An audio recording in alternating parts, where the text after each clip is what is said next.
Hello everyone, Minute Plus Meditation here, Wednesday, December the 29th, the feast of Thomas Becket. If you want to watch a great movie, one of the great movies, watch Becket. It's a great movie with Peter O'Toole and Richard Burton. It's a great movie. It's just, all around is a great movie. It's different from the stuff they make today.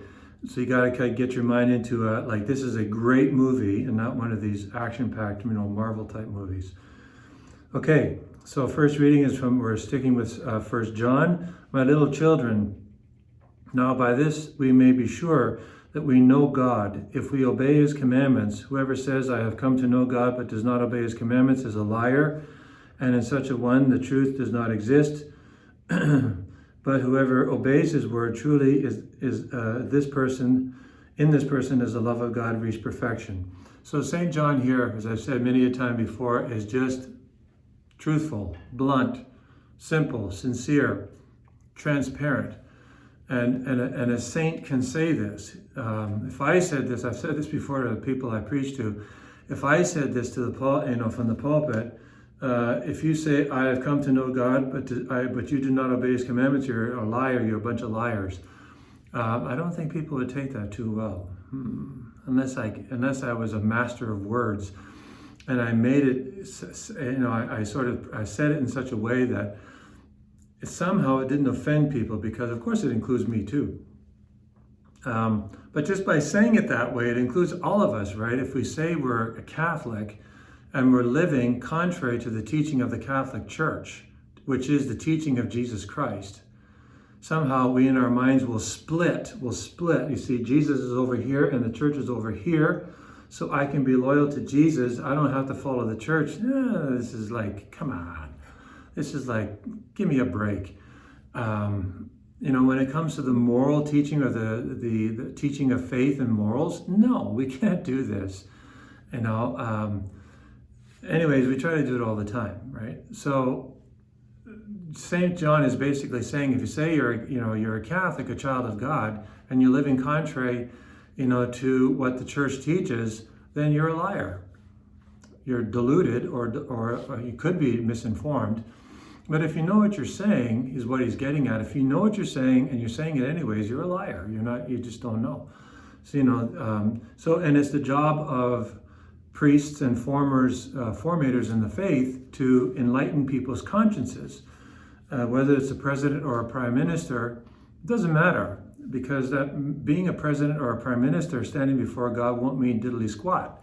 Well, the only thing that'll matter is that did they know what they were doing? And God will know this. There'll be no ifs, ands, or buts or negotiation about this. And the person will know that they either knew or really sincerely didn't know.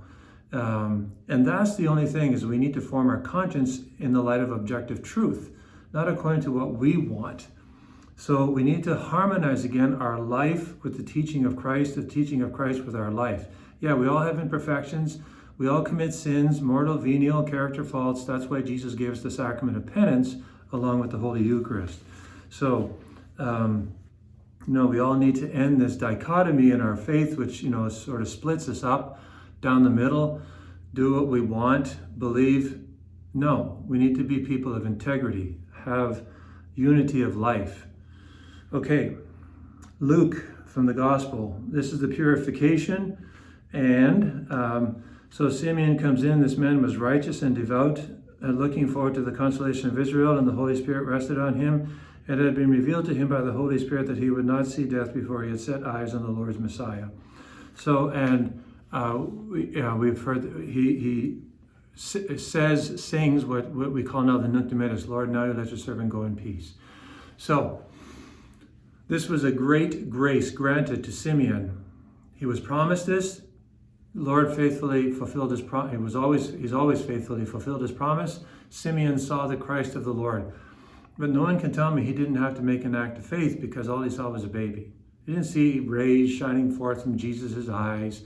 He didn't see angels surrounding Jesus, proving to him that what he was seeing was true. It wasn't just sort of, oh, I got it wrong. He knew it was true. How? Gift of faith. He was prompted by the Holy Spirit. He had faith that this baby, this infant, this little infant was the King of the universe, was the Lord's Messiah. Maybe he didn't know it was the second person of the Trinity, but he knew this was the Lord's Messiah, and he was going to save the children of Israel and be a light to the Gentiles as well. Faith. God showed him the Messiah. However, it doesn't end. Again, John says, we reached out and touched the word of life, but you and I, God has been faithful that you and I long to see Jesus. And it's a beautiful prayer to recite every day. Lord, I long to see you. Like the deer that yearns for running streams, so my soul longs to see you, my Lord. See you, my God. We should long to see Jesus, but between now and our death, when hopefully we'll be rewarded with the beatific vision, we see Jesus in the Eucharist. I can never state this enough. So every time we even think of the Eucharist, but more important, when we see the priest elevate the host after he said the words of consecration, it's worth talking to a person, my Lord and my God, the chalice, my God and my all. We see Jesus. We see the Lord's Messiah. Present once again on our altars, represented for us so that you and I can share in his body, blood, soul, and divinity. So we can join the prayer of Simeon, make it our own, and realize God has been faithful to me, he's been faithful to you. He allows us to see his Lord's Messiah. God bless you.